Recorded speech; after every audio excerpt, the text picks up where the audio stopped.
There you go. And go ahead and do the general, just introduce yourself. Okay, I'm Joye Oakley. This is my 30th year teaching, and I have taught off and on almost every grade there is. I started out life as a 9th grade journalism and English teacher in Kansas and came back to Oklahoma and taught in Oklahoma for another 6 years, taught English and journalism, started a family, which gave me the opportunity to advance my education, get my master's, start working on a doctorate degree. In that time, as my son grew up, I was able to work for the University of Oklahoma in the College of Education, and given a really neat opportunity to write a grant and open a school for homeless children in Oklahoma City. Positive Tomorrows is still there. It's still working, although it's not as connected with the Oklahoma City Public Schools as it was when I started it, because the goal was to get homeless students integrated into public school as quickly as possible. We just knew that in 1986 that was almost impossible. Then working with OU, I decided I wanted to get back into the classroom, so I came back to the public classroom in Norman and worked at Central Mid-High, then got a chance to teach 7th grade and open a new middle school, Alcott, and then get to transfer back to my beginnings, and that's 9th grade English. And so that's where I am.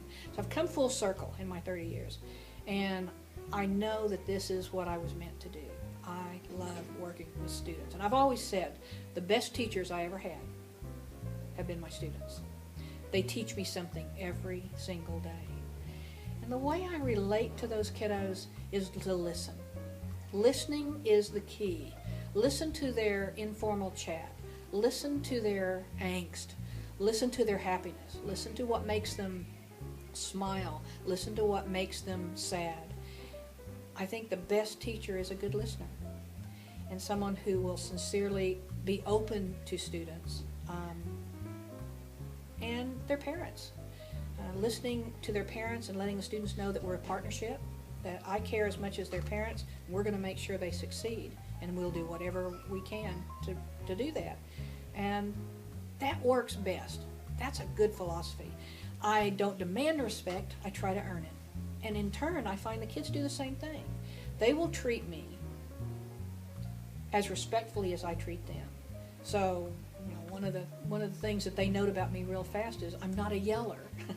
They always say, if Oakley raises her voice, you have to listen because it must be something really serious, because I just don't do that. I laugh a lot. I try to make sure that I laugh a great deal. I smile, even when they irritate me to death.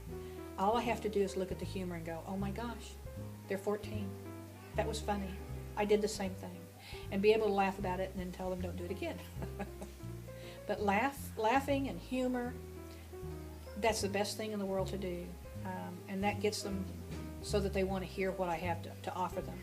I find curriculum that I think they like. We're reading the novel Speak by Anderson right now. Kind of controversial because of the subject matter. But Anderson does such a good job with this topic, and it's written in a diary form. The narrator's a 9th grade girl. And I like the fact that when the kids first get the book, they go, oh, is this going to be a chick book? And then as they get into it, they realize it's not, that even the guys love this book. It offers a chance for me to sit back and say, remind me what it's like to be a 9th grader. And they love to tell me what it's like to be a 9th grader. And so they're understanding the novel because it's relatable. And it's pertinent. It's things in their life. It's family, it's school, it's friends. It's all of the themes that surround their life. I look at curriculum that way. I also like to look at knowing these students have a goal. And when they leave me, they have to leave me with a certain amount of foundation. And I still think grammar is important. I tell them I think someday English will be the world language. And people who don't have English as their first language are going to speak English better because they're learning how to speak good grammar, using good grammar. I tell the students the more they read, the better they'll write. Read a variety of things and play with their writing just like they do with their style. The way they decide what they want to wear, they need to read and decide what they like to read. I try to keep a pretty open classroom. It looks pretty traditional. I have rows. And although sometimes we do put our chairs in groups, it's pretty much rows, but it's because I'm also a newspaper advisor, and I have computers that can't be moved around. So the logistics of my room can't be changed too much. But because we're still a get up and walk around type of a class, it's okay. I like seating charts because if for some reason I'm not here, I like that to give a substitute some control. They need to know who the students are. I may change a seating chart frequently, but I like seating charts. So I'm pretty traditional in my classroom management, but it seems to work. I don't have a lot of discipline problems, and I think it's because, once again, I can laugh at some of the silly things that a 14-year-old does, and I can excuse some of it and let it be a teachable moment. I guess as a philosophy, I truly believe that students should guide the curriculum. Finding their starting points, find what they know, find the common knowledge, and build on that, and then go at their pace works much better. I've never been much of one to say, here's what you need to know, memorize this, let's have a test over it. If you make your good grade, then that's good. It needs to last. What I teach them, I tell them is a building foundation, that they're going to use it again. They're going to see what I'm giving them later. So rather than just focusing on just the goals, I've got to make sure that my students are getting there. And if they're not, I'll back up. I don't mind reteaching and reteaching and reteaching. I think if I need to, that's what I have to do. There's a certain amount of knowledge they have to have when they leave me. I'm shooting for the 10th grade end of the year instruction test that they'll have to have. We're the precursor to that. 9th grade has a great responsibility in making sure that when the students leave me, 10th grade can continue to build on that knowledge so that they'll pass that test and feel good about it. Now, testing isn't all that bad a thing. Students love it when they do well on a test. And one good way of building their cognitive egos is to give them tests that they can pass and let them pass. And they know if you're condescending. They know if it's too easy. If it's a difficult test, if they had to study for it and they pass it, there's nothing like it. They feel so good about themselves. And that is what I like. I love the proverbial light bulb going on. When I see that light bulb shining all over the room coming on and people going, oh, okay, so that's what that is. That's exciting. And that feeds me also. It makes me keep going. If I'm looking out at my students, they're all about ready to fall out of their chairs, then I know I got to stop. And probably I am too. So reading body language is so important. As long as they're engaged, then I'm engaged. And I keep them going, and I kind of have a feeling if I can keep them going, it's just a cycle that just continues on and on. You know, I guess when I look back on my 30 years and I think about my mentor teachers, and I've been awfully lucky, I've had some awfully good mentor teachers. I think probably some of the best advice I ever got, just to smile, just to laugh. Don't forget to let the kids see you laugh. Let the kids know that everything will be okay. That there's nothing so bad that at this point in their life that they can't overcome. To be positive goes so much further than scolding a student or reprimanding. If it's all viewed as a teachable moment, I see great progress. And I think that's why my students do well. I tell the students their number one job, their number one assignment for me after they leave me is that they have to come back and tell me what I did right or what I did wrong. They love to do that. They love to come back and go, you know, when you made us write all those sentences and find all the grammar errors, you know how much we hated it? Well, yes. We'll keep doing it. They'll say, now I'm glad. I just took the PSAT, and a third of that test was grammar. Thanks for doing that. Hated it, but thanks for doing it. Or, you really don't need to spend so much time on this. We're not focusing on this so much anymore. And I like hearing that from my students. I like it too when they come back and go, you know that handout you had on ethos, pathos, and logos? I need it. I lost it, and I want it again. And I always listen to them. I've never taught 2 years the same way, ever. Not any of the 30 years look the same. That's weird. I hadn't even really thought about that. But I guess that's really true. I don't know that I could ever do that. It's not starting over every year. It's just molding and shaping and just making it, tweaking it, so that every year's a little better. I remember how hard those first couple of years are. And so I knew that because I had good mentors, one of my main responsibilities is not just to the kids, but also to mentor teachers, new teachers coming in, and helping any way I can to help them understand they're going to have good days and bad days, and they're going to survive. And if they are, in the words of Joseph Campbell, if they're truly doing what they're meant to do, they'll find their bliss, and the bliss will be teaching. And that's what motivates them to come every single day, even when they're not feeling well, even when their life isn't just perfect. They keep coming to school because the kids make them happy. Mine sure make me happy. What else do you want to know? I'd love to know your best time-saving trick. You know, my best time-saving trick as far as grading papers, which seems to be an English teacher's nightmare, is to let the students do as much of the grading as possible. That means most of my time is put in on building good rubrics.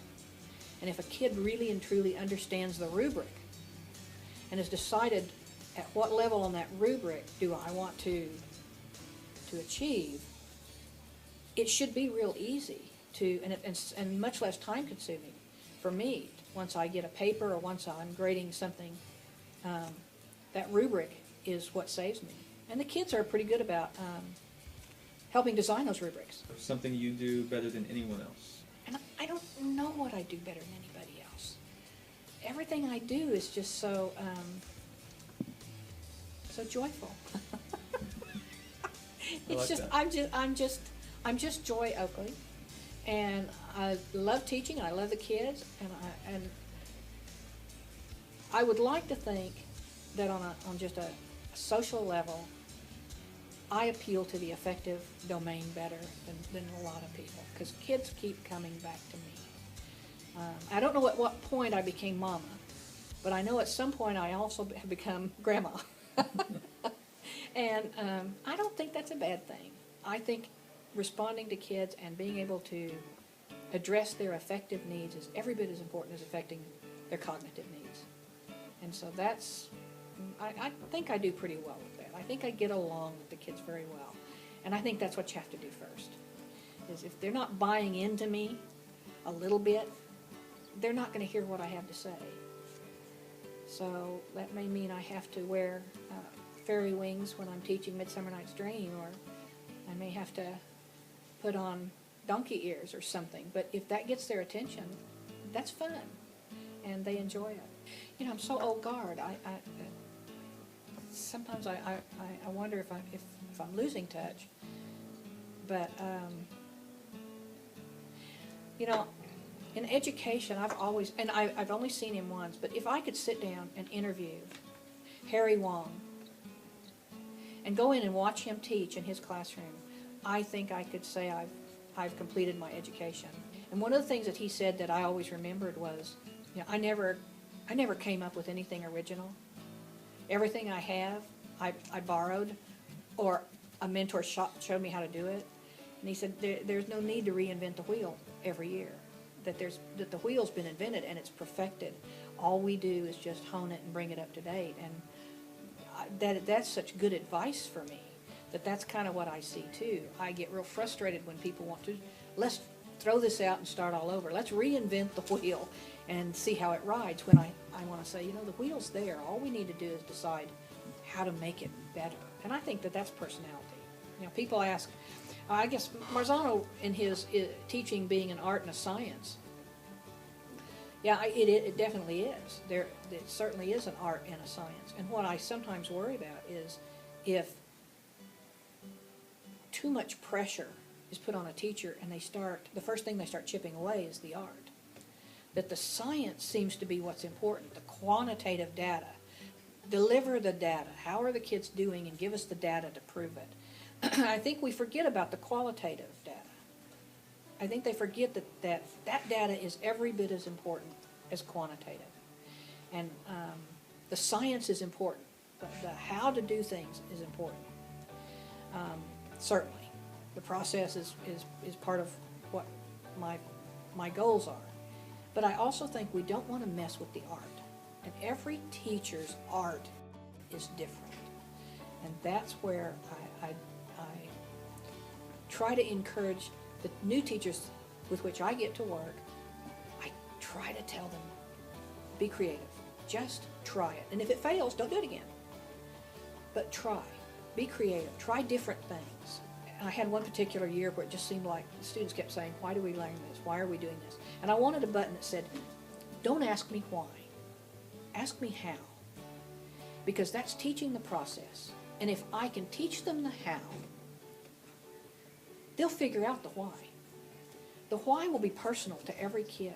So anytime I ever heard a child say, why am I doing this? I always just want to turn the question around to them. Well, why are you here?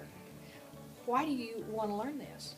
Don't ask me why. I can't answer why, but I could sure answer the how. I think the process, the science is very important. But I just certainly think equally important is the art. And there's some wonderful, wonderful ideas out there. Wonderful new teachers trying some wonderful new things. I just hope they share.